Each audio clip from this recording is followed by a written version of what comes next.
मैं बैंक से आ रहा हूँ। पैसे कहाँ के किरण? जवाब दो, क्या किया पैसों का? मैं खर्च किया। वो पैसे मेरे थे, तेरे बाप के नहीं। खर्च किया। Food for your sons.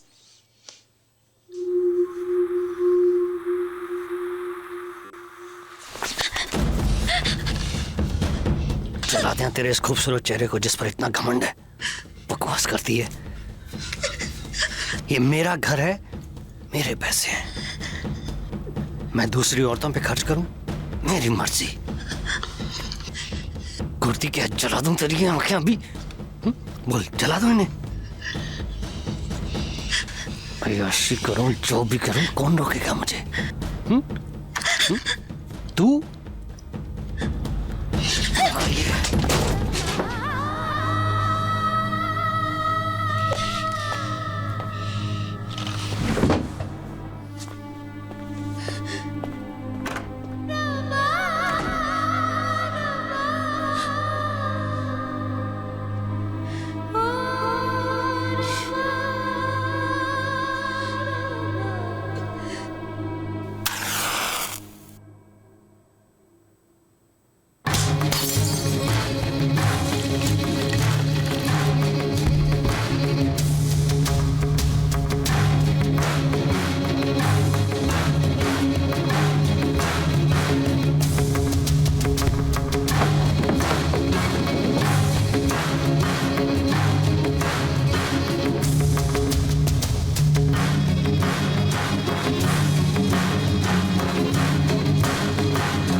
All rise.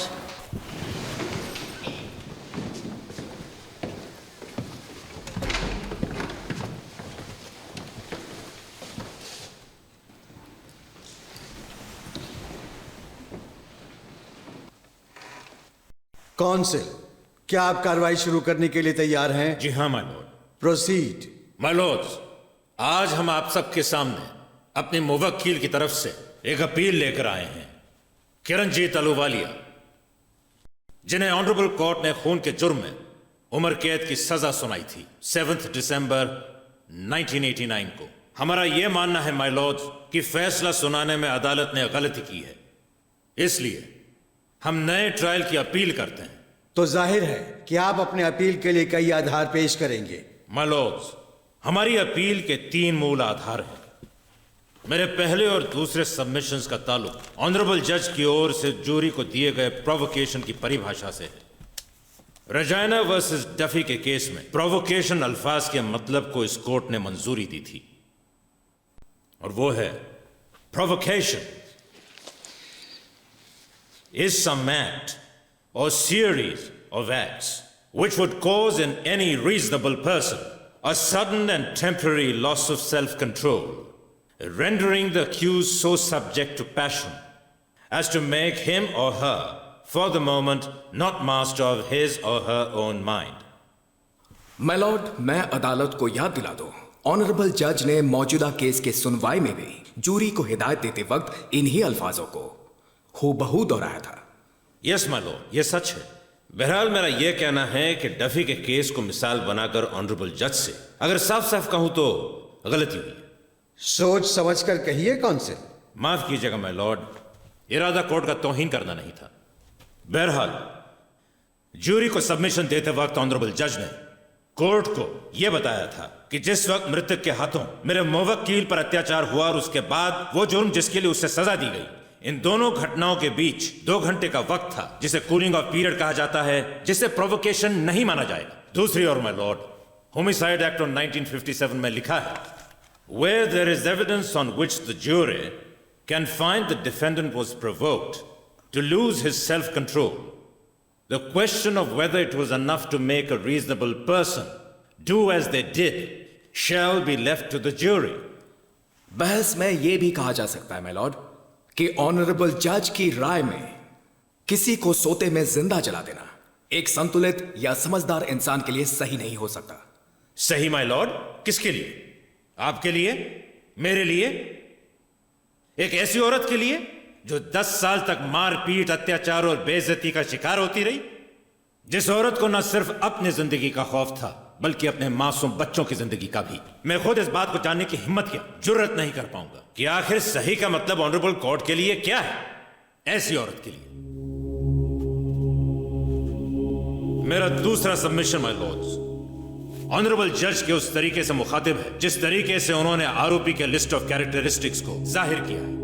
यह मेरा मानना है माय लॉर्ड्स, ये जिस मानसिक स्थिति में थी उसे कहते हैं बैटर्ड वुमेन सिंड्रोम, और लगातार अत्याचार ने उसकी शख्सियत पर इतना असर डाला कि उसकी दशा एक लर्न्ड हेल्पलेसनेस की हो गई, जिस दशा को साइकाइट्रिस्ट इस नाम से जानते हैं। तो आपका मानना है कि जज को इसे लिस्ट में शामिल करना चाहिए था? माय लॉर्ड्स, कम से कम पूरी लिस्ट जूरी के सामने पेश करनी चाहिए थी ताकि वो अपनी राय से पहले केस को समझ सके। आखिर में मेरे तीसरे सबमिशन का ताल्लुक डिमिनिश्ड रिस्पॉन्सिबिलिटी यानी घटी हुई जिम्मेदारी के आधार पर है माय लॉर्ड। हम पुलिस कांस्टेबल जेम्स ओकॉनल का बयान पेश करते हैं जिसमें कहा है कि आरोपी ना तो सतर्क थी और ना ही अपने होशो हवास में थी जब वारदात के फौरन बाद उन्होंने आरोपी से पूछताछ की।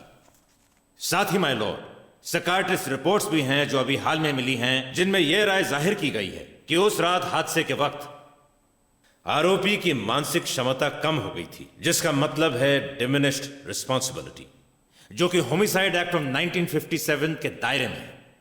माय लॉर्ड्स, मेरी क्लाइंट 2 बड़ी नाइंसाफियां झेल चुकी है। पहली उस इंसान के हाथों जिसने उसे शादी में प्यार और इज्जत देने का वादा किया था, और दूसरा हमारे कानूनी तरीकों के तहत। हालांकि पहली को सुधारना अब मुमकिन नहीं है, मगर हमारी अपील मंजूर कर लेने पर आप दूसरी नाइंसाफी को सुधारने में हमारी मदद कर सकते हैं।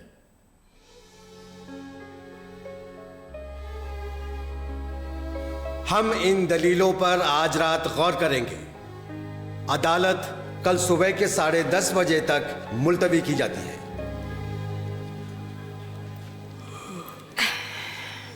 One more please. यार बस करो, बहुत पी लिया तुमने। तो ये किस खुशी में मिस्टर सॉलिसिटर? कल की जीत के लिए या मेरे हारते आदर्श के लिए? ऐसी बहकी बातें क्यों करती हो? ये तुम्हारा ज्यादा मामला नहीं है। है ये मेरे लिए। क्या? मेरी बहन।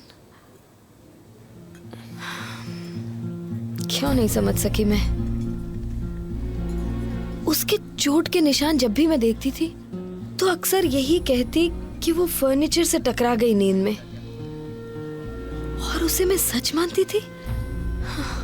न जाने क्यों वो उस कमीने को बचाती थी। वो शैतान मेरी बहन को बेरहमी से पीटता रहा पूरे 6 सालों तक, और मुझे पता ही नहीं चला।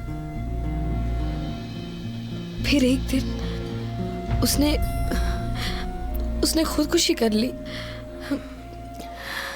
और मैं कुछ न कर सकी।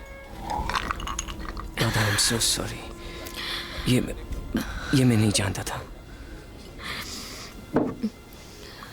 To sisters.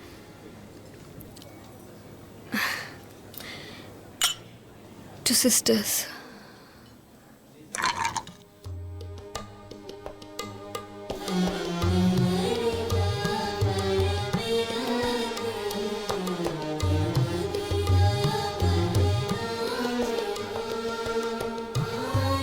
शुक्रवार 31 जुलाई 1992।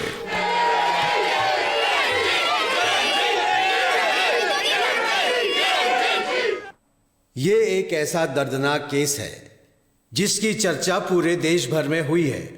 अपील के 3 आधार उठाए गए। पहले 2 का ताल्लुक ऑनरेबल जज की ओर से जूरी को दिए गए निर्देशों से है जो प्रोवोकेशन के बारे में है। हमारी राय के मुताबिक जूरी को दिए गए निर्देश कानूनन सही थे। और अब जो तीसरा आधार है अपील का, डिमिनिश्ड रिस्पॉन्सिबिलिटी, जिससे यह जाहिर होता है कि आरोपी के वकील का दावा मजबूत है हम लोगों के सामने एक रिपोर्ट है जो सुनवाई से पहले कोर्ट को मिल चुकी थी, जिसमें एक डॉक्टर ने अपनी राय जाहिर की है कि हादसे के वक्त आरोपी एक ऐसी दिमागी कैफियत की शिकार थी जिसे इंडोजिनस डिप्रेशन कहते हैं। इससे यह साफ नहीं होता है कि इतने अहम दस्तावेज को ऑनरेबल कोर्ट ने कैसे नजरअंदाज किया।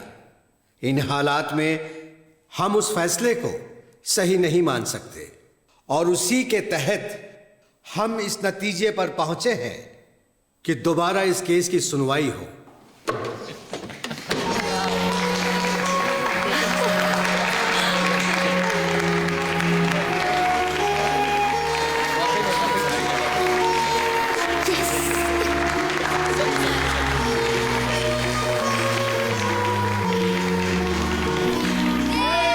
दोबारा सुनवाई की नौबत ही नहीं आई। हालांकि पति को जलाने वाली औरत को कानून माफ तो नहीं कर सकता था, लेकिन 25 सितंबर 1992 को उस पर लगाए हुए आरोप को मर्डर से मैनस्लॉटर में बदलकर उसकी सजा की मुद्दत को कम कर दिया गया और उसके जेल में बिताए हुए 3 साल 4 महीनों को पूरी मियाद मानकर उसे रिहा कर दिया गया।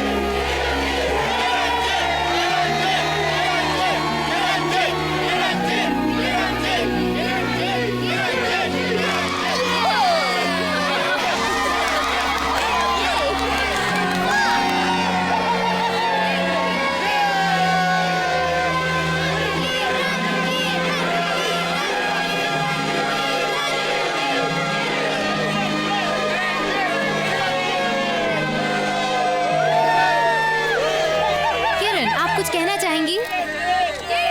बोलो किरण। थैंक यू इस हौसले के लिए। जिंदगी खामोशी से जुल्म सहने का नाम नहीं। ऐसे रिश्ते में कोई चाहत, कोई सुकून नहीं जो जिल्लत से भरा हो। ये फर्ज है हर एक माँ का कि वो औरत की इज्जत और प्यार करना सिखाएं अपने बेटों को, ना कि हिंसा और नफरत। तभी अंत होगा इस दर्द और अपमान का। मेरी कहानी तो इस समस्या का एक अंश है। मेरी अहमियत ना सही मगर इस मुद्दे की है। प्लीज ये ना भूलें, ऐसी हैं कई बहनें जिन्हें आपकी मदद की जरूरत है। प्लीज।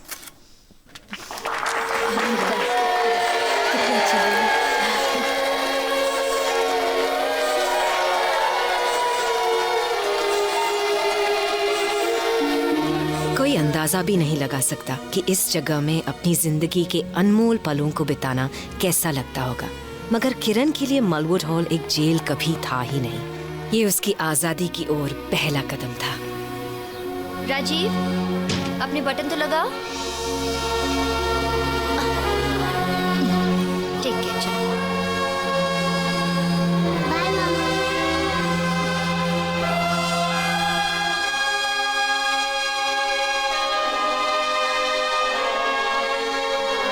रजीना वर्सेस अहलुवालिया एक ऐसा यादगार कोर्ट केस बन गया जिसने हमेशा के लिए ब्रिटेन के कानून प्रोवोकेशन डिफेंस बदल कर रख दी, जिसने बैटर्ड वुमन सिंड्रोम वाली मानसिक स्थिति को कानूनी दर्जा दिया उन आरोपियों के अनुरूप जिन्होंने अपने पतियों के हाथों लंबे अरसे तक शारीरिक अत्याचार सहा हो।